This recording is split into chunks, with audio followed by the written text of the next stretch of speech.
നമസ്കാരം. അയോധ്യ പ്രാണപ്രതിഷ്ഠാ ചടങ്ങിന് ശേഷം ഗോരഖ്പൂർ ക്ഷേത്രത്തിലെത്തിയ ഉത്തർപ്രദേശ് മുഖ്യമന്ത്രി യോഗി ആദിത്യനാഥിന് ഉജ്ജ്വല സ്വീകരണം നൽകി ഗോരഖ്പൂരിലെ വിശ്വാസികൾ. യുവാക്കളും സ്ത്രീകളും കുട്ടികളും അടക്കം നിരവധി പേർ അദ്ദേഹത്തെ വരവേൽക്കാനായി നഗരവീഥികളിൽ തടിച്ചുകൂടി. കാവിയണിഞ്ഞ് മധുരം വിതരണം ചെയ്ത ജനങ്ങൾ യോഗി ആദിത്യനാഥിനെ വരവേറ്റു. നന്ദി യോഗിജി എന്ന് ജനങ്ങൾ ഉച്ചത്തിൽ വിളിച്ചു പറഞ്ഞു. ജയ് ശ്രീറാം എന്ന ആരവവും ജനങ്ങൾക്കിടയിൽ മുഴങ്ങിക്കൊണ്ടേയിരുന്നു. വിമാനത്താവളത്തിൽ നിന്ന് ഗോരഖ്നാഥ് ക്ഷേത്രത്തിലേക്കുള്ള യാത്രയിലുടനീളം ജനങ്ങൾ മുഖ്യമന്ത്രിയെ പുഷ്പവൃഷ്ടി നടത്തി ആനയിച്ചു. മുഖ്യമന്ത്രി ജനങ്ങളെ അഭിവാദ്യം ചെയ്യുകയും നന്ദി പറയുകയും ചെയ്തു. രാമക്ഷേത്രത്തിന്റെ പ്രാണപ്രതിഷ്ഠാ ചടങ്ങുകൾക്ക് ശേഷം ഗോരഖ്പൂരിലേക്കുള്ള യോഗിയുടെ ആദ്യ സന്ദർശനം കൂടിയാണിത്. മുഖ്യമന്ത്രി അഭിനന്ദിച്ച് നാടൻ കലാകാരന്മാരും വിവിധ കലാപരിപാടികൾ അവതരിപ്പിച്ചു.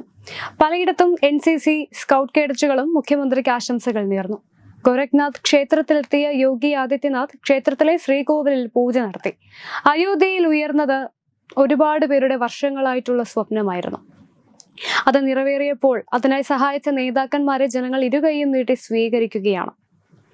അതേസമയം അയോധ്യ, ശ്രീരാമക്ഷേത്രം, ജമ്മു കാശ്മീരിന്റെ പ്രത്യേക പദവി റദ്ദാക്കൽ തുടങ്ങിയവയ്ക്കൊപ്പം കേന്ദ്ര സർക്കാരിന്റെ കിരീടത്തിലെ മറ്റൊരു പൊന്തൂവൽ കൂടിയാവുകയാണ് ഏകീകൃത സിവിൽ കോഡ്.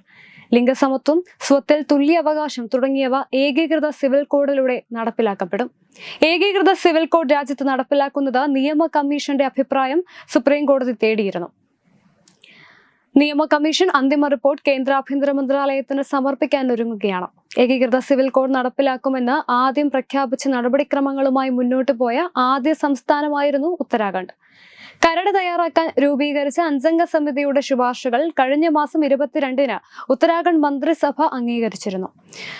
മുഖ്യമന്ത്രി ധാമിയുടെ അധ്യക്ഷതയിൽ ചേർന്ന മന്ത്രിസഭാ യോഗത്തിലാണ് ശുപാർശകൾ അംഗീകരിച്ചത്. നിലവിൽ ഡീലിമിറ്റേഷൻ കമ്മീഷൻ ഓഫ് ഇന്ത്യയുടെ അധ്യക്ഷയായ വിരമിച്ച സുപ്രീം കോടതി ജഡ്ജി രഞ്ജന പ്രകാശ് ദേശായിയാണ് സമിതിയുടെ അധ്യക്ഷ.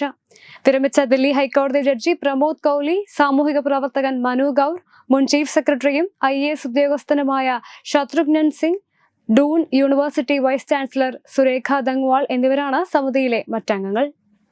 Web desk Tattvamayi news. Diganta resort, Ahmedabad, Gujarat.